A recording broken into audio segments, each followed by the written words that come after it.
वर्ष 2025 में अमेरिका ने कुल मिलाकर के भारत पर 50% का टैरिफ लगाया। पहले 25% के टैरिफ की घोषणा की और उसके बाद रूसी तेल खरीदने के कारण अतिरिक्त 25% के टैरिफ की घोषणा की गई। लेकिन जब प्रारंभ में 25% के टैरिफ की भारत पर अमेरिका ने घोषणा की थी, तो बहुत से अर्थशास्त्रियों ने यह अनुमान लगाया था कि भारतीय अर्थव्यवस्था 6% की विकास दर से भी नीचे चली जाएगी। हाल ही में जिस प्रकार के आंकड़े हमारे सामने आए हैं, वो एक्सपर्ट्स के सारे अनुमान गलत साबित हो रहे हैं। भारतीय अर्थव्यवस्था ने इतना बेहतर प्रदर्शन किया है। ये इतना बेहतर प्रदर्शन क्यों हुआ है, ये जानना आपके लिए बेहद इंपॉर्टेंट है। सबसे पहले कुछ आंकड़ों पर नजर डाल लीजिए। आंकड़े यही है कि जब 25% के प्रारंभिक टैरिफ की घोषणा भारत पर की गई थी, तो बहुत से एक्सपर्ट्स ने कहा कि भारतीय अर्थव्यवस्था की जो समृद्धि दर है, जो ग्रोथ रेट है, वो 6% से भी नीचे चली जाएगी। जैसे स्टेट बैंक ऑफ इंडिया ने यह कहा कि भारतीय अर्थव्यवस्था में लगभग 62 बेसिस पॉइंट की गिरावट आ सकती है। बेसिस पॉइंट की गिरावट आ सकती है, यानी लगभग 0.6% की गिरावट आएगी, और ये 5.87% का उसका वर्ष 2025-26 का अनुमान था कि इतनी जीडीपी ग्रोथ होने की संभावना है।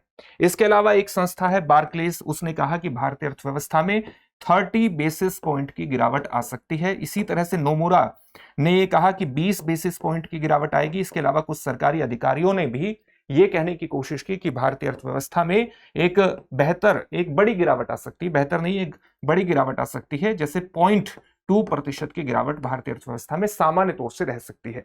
लेकिन वर्तमान में अगर आप बजट से पहले सरकारी अनुमानों को देखें, सरकारी एस्टिमेट्स को देखें, तो भारतीय अर्थव्यवस्था के वर्ष 2025-26 के लिए जो रिजर्व बैंक ऑफ इंडिया की ग्रोथ प्रोजेक्शन है, उसको बढ़ाकर के 7.4% कर दिया गया है।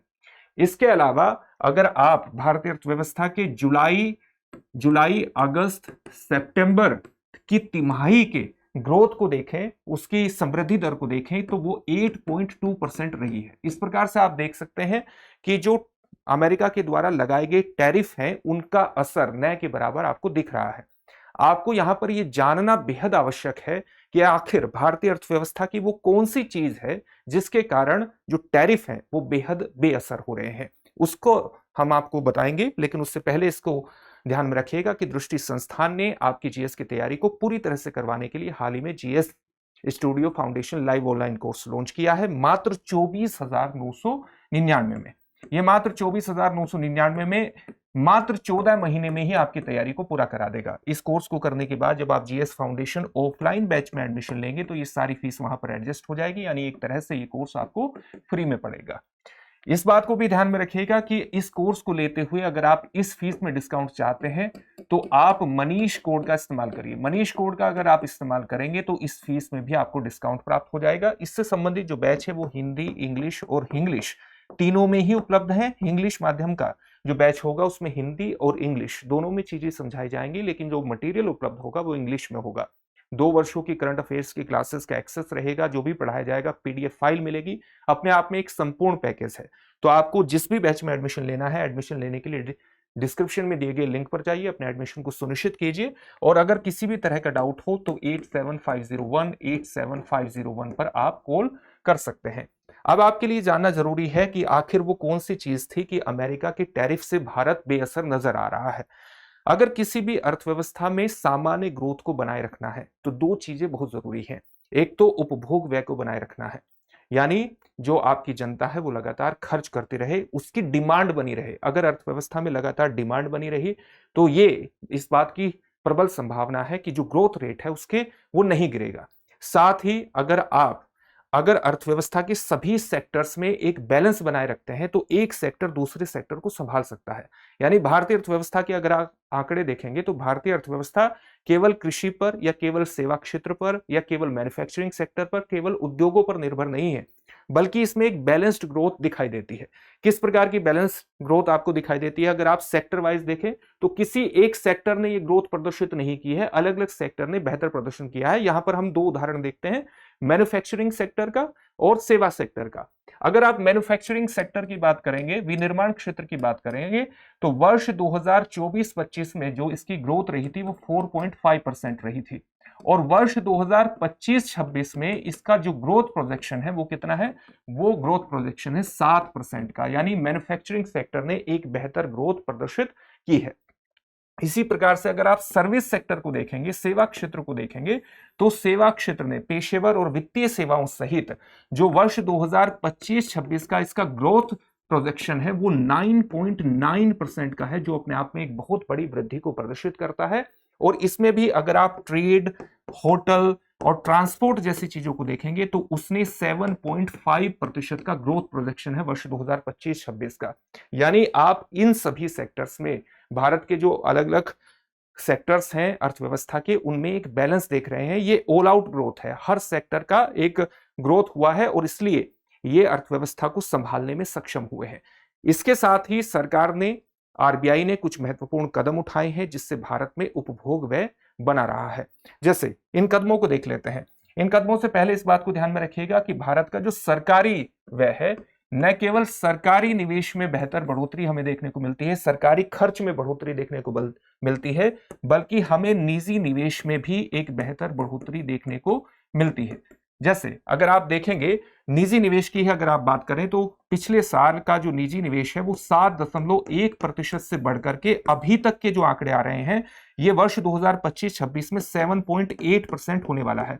निजी निवेश तभी बढ़ता है जब निजी निवेश करने वाले को यह भरोसा हो कि जिस जगह पर, जिस फैक्ट्री में, जिस इनपुट में, जिस मशीनरी में, जिस पूंजीगत व्यय में वो खर्च कर रहा है उसमें आने वाले 5 से 10 सालों में ग्रोथ होगी। तभी वो निवेश करता है किसी फैक्ट्री को बनाने में, किसी इनपुट को खरीदने में, किसी मशीनरी को खरीदने में, पूंजीगत व्यय में वो तभी खर्च करता है। और जब ये खर्च करता है तो होता क्या है, इससे रोजगार में वृद्धि होती है। जब रोजगार में वृद्धि होती है तो लोगों की आय में वृद्धि होती है। आय में वृद्धि होने से उनका उपभोग व्यय बढ़ता है और निवेश में भी बढ़ोतरी होती है। तो जो इससे एक अर्थव्यवस्था में गतिविधियों को एक बल मिलता है, आर्थिक गतिविधियों का विस्तार होता है। इसी प्रकार से अगर आप देखेंगे कि सरकारी खर्च में भी बढ़ोतरी हुई है। सरकारी खर्च सामान्यतः कहां पर खर्च हुआ है, इंफ्रास्ट्रक्चर में। इंफ्रास्ट्रक्चर में भी जैसे सड़क, रेलवे जैसे इंफ्रास्ट्रक्चर में खर्च होता है।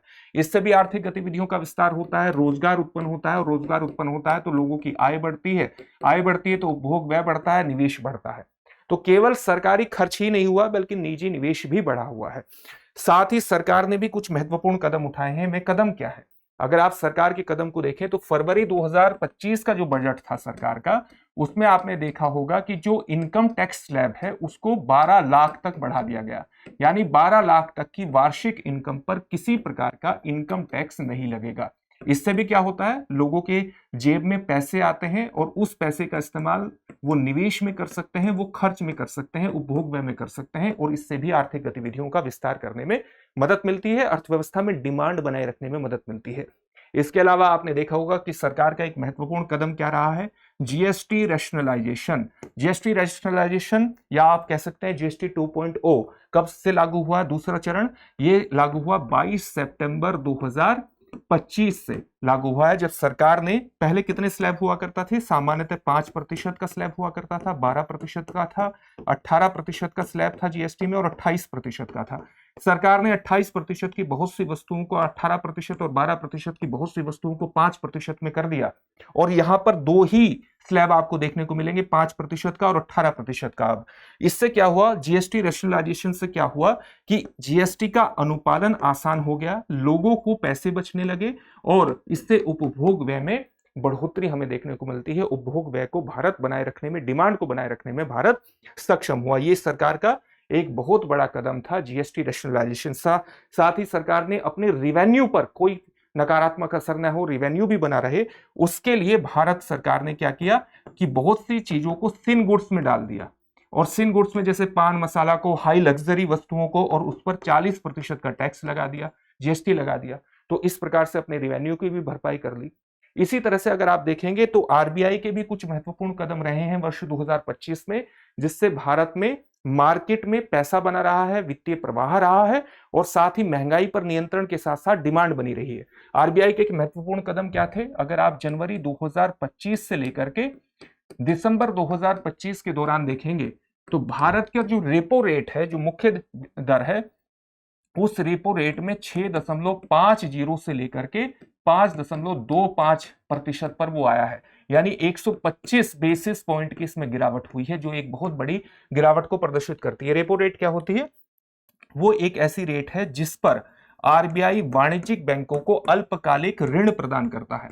अगर इसका रेट कम हो जाता है तो वाणिज्यिक बैंकों के पास ज्यादा पैसा होता है, इनकी लोन देने की, ऋण देने की जो ताकत है वो बढ़ जाती है। अधिकांश लोग लोन लेते हैं, वो अपने लोन को निवेश करते हैं, फैक्ट्री स्थापित करते हैं, आर्थिक गतिविधियों का विस्तार होता है, डिमांड बढ़ती है, रोजगार बढ़ता है, डिमांड बढ़ती है।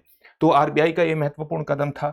इसके अलावा आरबीआई ने कैश रिजर्व रेशियो में भी परिवर्तन किया और इसको घटा करके 3% पर वो लेकर के आया है।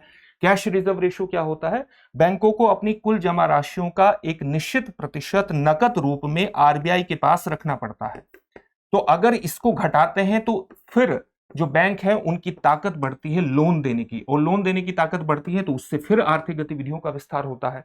तो इस प्रकार से आरबीआई के कदमों से, सरकार के कदमों से, निजी निवेश से, हर सेक्टर के एक संतुलित ग्रोथ से भारत किसी भी तरह के टैरिफ का मुकाबला करने में सक्षम रहा है। और निश्चित रूप से भारत सरकार की यह नीति भी भविष्य में यही नीति रहने वाली होगी कि अर्थव्यवस्था में किसी न किसी तरह से डिमांड को बनाए रखा जा सके। अब इससे जुड़े हुए एक प्रश्न को भी देख लेते हैं।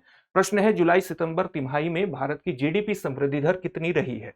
आपके सामने ऑप्शंस हैं 6.9%, 7.4%, 7.8% या 8.2%। इस प्रश्न का उत्तर कमेंट बॉक्स में कमेंट करके जरूर दीजिएगा। फिर से एक नई सेशन में आपसे मुलाकात होगी। धन्यवाद। अब एग्जाम की तैयारी को और बेहतर करने के लिए हमारे चैनल को लाइक, शेयर और सब्सक्राइब करना ना भूलें।